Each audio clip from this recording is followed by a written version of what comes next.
Em uma publicação recente no seu perfil pessoal do Facebook, o senhor esclarece que a proposta prevê um auxílio financeiro mensal para os cidadãos que cadastrarem suas residências como lares temporários. Quais serão os requisitos rigorosos exigidos no edital para assegurar o tratamento adequado desses animais e evitar que a medida, a exemplo da preocupação citada de que não se trata de uma espécie de bolsa-cachorro, seja vista de forma equivocada pela população, Toninho?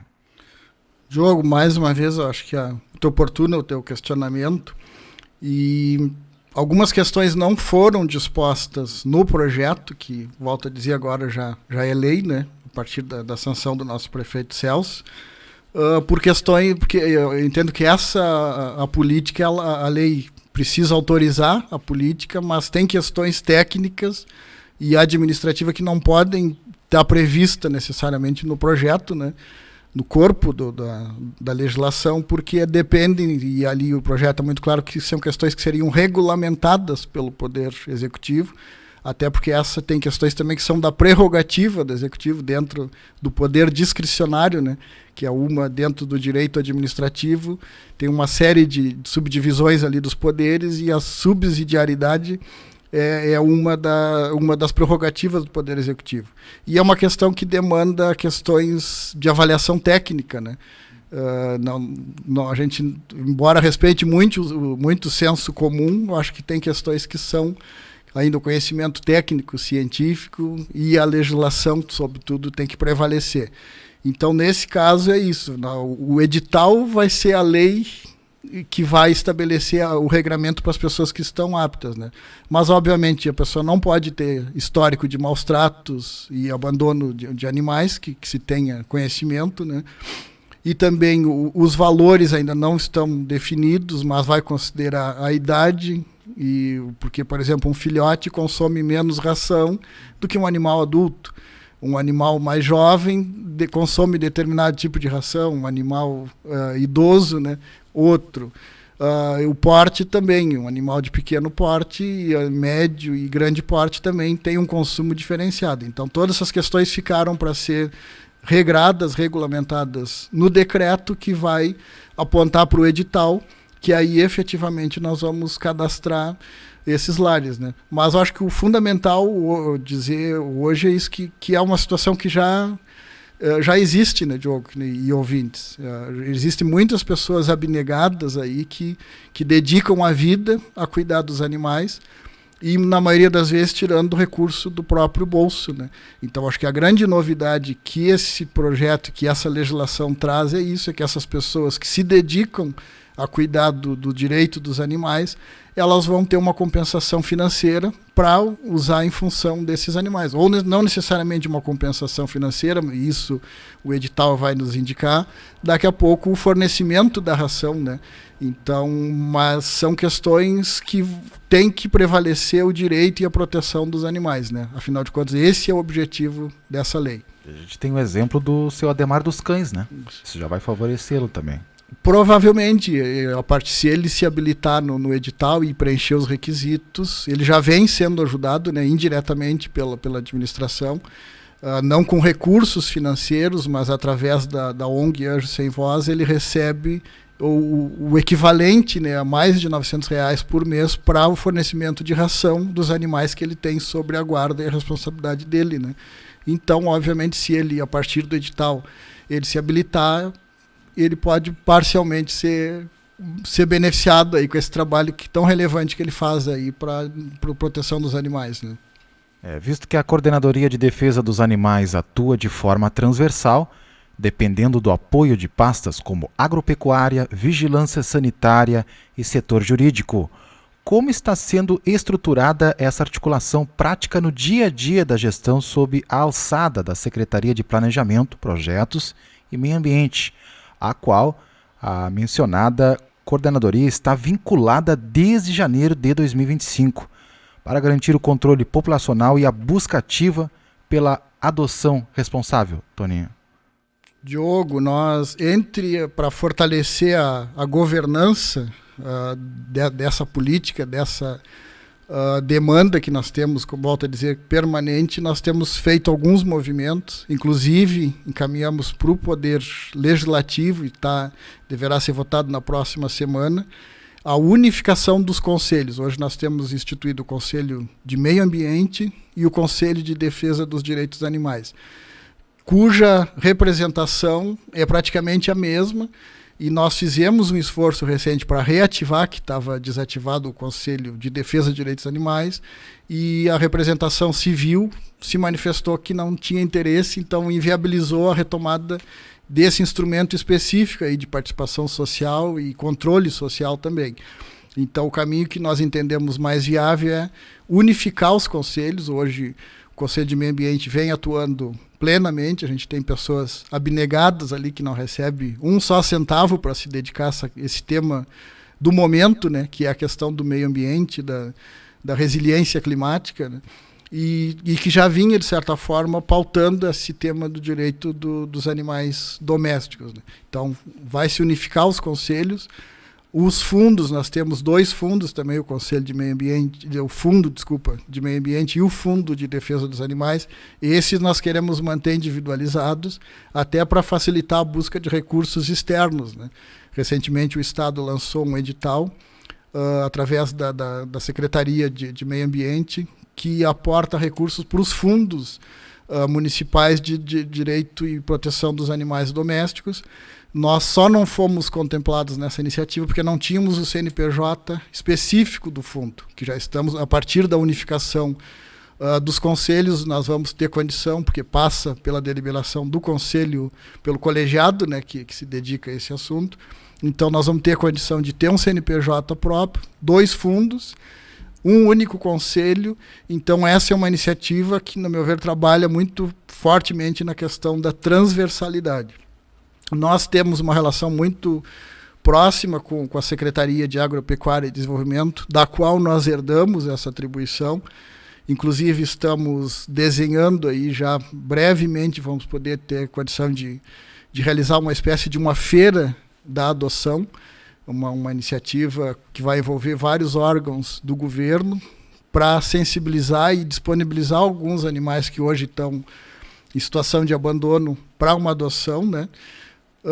E também o suporte veterinário para algumas ações que nós também pretendemos desenvolver, especialmente da microchipagem, que ela hoje é feita nos animais que passam pela castração, tanto cães e gatos, né, que a partir da castração eles são microchipados. E volto a frisar, a microchipagem é para identificação daquele indivíduo, não é para rastreamento, né? Então nós queremos ampliar. Eu no início do ano participei de uma reunião no Conselho de Desenvolvimento Rural, e os produtores tinham uma cobrança muito forte, mas muito com o foco nessa questão dos cães predadores, né? Então nós assumimos esse compromisso e já adquirimos parte dos microchips para ir além desses que são submetidos à castração, e com um foco muito grande aí na zona rural. Queremos envolver também esse Conselho, né, de Desenvolvimento Rural para mobilizar a comunidade do interior para a microchipagem, porque, volto a dizer, essa é uma outra situação, é um caso de polícia, que as pessoas que são prejudicadas, que são... recentemente a gente teve, agora a questão de 2 semanas atrás, aqui na região da Coxilha do Lajeado, mais um ataque de cães ali a ovinos. Acho que mais de 10 ovinos foram abatidos, né, por conta dessa ação aí desses cães. E então a gente quer, a microchipagem garante a identificação e a responsabilização, porque hoje já existe o Código Civil, existe o Código Penal, a Lei dos Crimes Ambientais, que prevê a penalização nesses casos, tanto para o animal, né, que especialmente for pego em flagrante ali, exclui a possibilidade de crime quando o animal é pego abatendo os ovinos em flagrante, e depois também ainda é possível acionar a justiça, né, para responsabilizar o proprietário pelos danos causados e pela estimativa dos danos futuros em função da ação. E o microchip ele ajuda na identificação, né? O cachorro tal é de propriedade ou tem determinada pessoa como tutor, né? Mas tudo parte de um registro de uma ocorrência policial, um laudo de um médico veterinário em relação ao ocorrido, se possível registro de fotos, de imagens, de vídeo, enfim, e testemunhas, né, para que as providências jurídicas e legais sejam adotadas. Então, mas isso não tem nada a ver com a política de controle populacional e maus tratos e combate ao abandono que a gente vem discutindo, que é o objetivo principal desse PL, que agora já é uma lei estabelecida no nosso município, né? Então são situações diferentes, e essa que eu me reportei é uma ação, volto a frisar, é um caso de polícia, que as pessoas prejudicadas precisam registrar a devida ocorrência policial para que os órgãos competentes e a justiça, né, possa prevalecer. Bem, para dar ênfase aqui, diante da aquisição recente de microchips para iniciar uma campanha de identificação de cães com foco na zona rural para coibir ataques de cães predadores em rebanhos ovinos, quais as estratégias de conscientização e fiscalização integradas às normas do Simpatinhas, Sistema do Cadastro Nacional de Animais Domésticos, a Prefeitura adotará para abordar os tutores negligentes? Interessante a tua pergunta, mais uma vez, Diogo, mas como eu digo, acho que ela remete para situações diferentes. O Simpatinhas é um cadastro que o tutor mesmo pode realizar por iniciativa própria, até ONGs, entidades que se dedicam à causa animal podem realizar. É um sistema virtual, um programa dentro do Patinhas, né, do Ministério do Meio Ambiente. Então, as coisas que é importante, nós já demos publicidade a isso, mas não necessariamente ele está integrado com a nossa política. É bom, né, os ouvintes, exatamente, principalmente a gente também aqui da redação, para tomarmos posse, né, dessas informações. Sim, então o que nós temos a partir da chipagem gera um cadastro, gera um banco de dados próprios de identificação, né? O chip, o microchip que é implantado no animal, né? Esse animal passa a ser registrado no nosso cadastro, ele tem um nome e ele tem um tutor ou tem um dono que é responsável por ele. Então, no nosso entendimento, isso ajuda na identificação nos casos todos os casos, todo o desenho das nossas ações e políticas públicas é fundamental, controle de zoonoses, mas também nesse caso que nós conversamos antes, né? Mas aí são questões que entram em outra legislação, são ações do IBAMA, da Secretaria Estadual do Meio Ambiente, mas o microchip ele é fundamental para a identificação, né? Embora, só fazendo um parêntese, né, eu acho também que é importante a gente ter essa clareza, esse caso mesmo que eu reportei agora recentemente de ataque, que são cães predadores, né? E nem sempre é o cão do vizinho. Pode acontecer, né, que ser o cão do vizinho, um animal que vive na zona rural e que comete esse tipo de barbaridade, né? Dá para a gente classificar assim, porque são animais que abatem não na intenção porque estão passando fome, eles abatem os ovinos porque tem um instinto predador e um instinto caçador, né? Mas o que as pessoas que foram atingidas, elas reportam, é que nem sempre é o cão do vizinho. Até na maioria das vezes não é. Normalmente, aí nós já entramos numa outra seara. Muitos dos casos são caçadores não devidamente regularizados, nem sempre do nosso município, às vezes são caçadores que vêm até o interior do município, e no meio da caçada, alguns animais acabam se perdendo, né? E depois ficam errantes e acabam cometendo essas atrocidades. Então, essa é uma outra situação. E esses provavelmente nós não vamos conseguir instalar o microchip, né? Então, o microchip ele é para identificar os indivíduos que têm um responsável por ele, né? Ou mesmo os cães que a gente comentou no início, né? Que são os cães comunitários. Então, esse é para a identificação dos animais. Então, o nosso objetivo é avançar nessa política.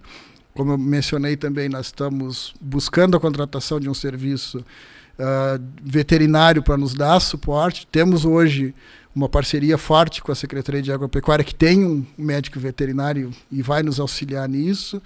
Outras áreas do governo também, a nossa vigilância em saúde também, sempre que é demandada por nós, nos atende, a ONG Anjos Sem Voz. Então nós caminhamos a várias mãos, a várias mentes, embora a passos lentos, muitas vezes, mas estamos caminhando e garantindo não só o direito desses animais, mas também garantindo que a nossa comunidade gradativamente vai tendo uma consciência maior, né? O que é papel nosso, o que é papel da própria comunidade. Inclusive está em discussão no Congresso Nacional, se eu não me falha a memória, uma iniciativa do senador Paulo Paim, que é a criação do Estatuto de Cães e Gatos, que aí sim cria uma legislação que, na verdade, ela compila todas as legislações que tratam sobre o assunto. Ela já passou pela Comissão de Constituição e Justiça do Senado Federal, agora caminha para outras comissões.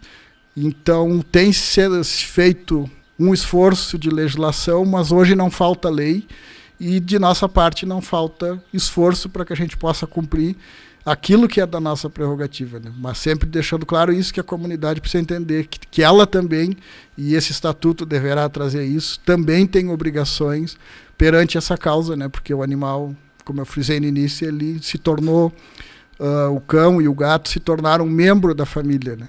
Eu brinco que depois de velho eu me tornei noveleiro e eu tenho assistido uma novela das 9 aí da Rede Globo, e uma das personagens principais é uma cadelinha que nem sempre, né, às vezes até entra em cena e rouba a cena e não dá um latido, né?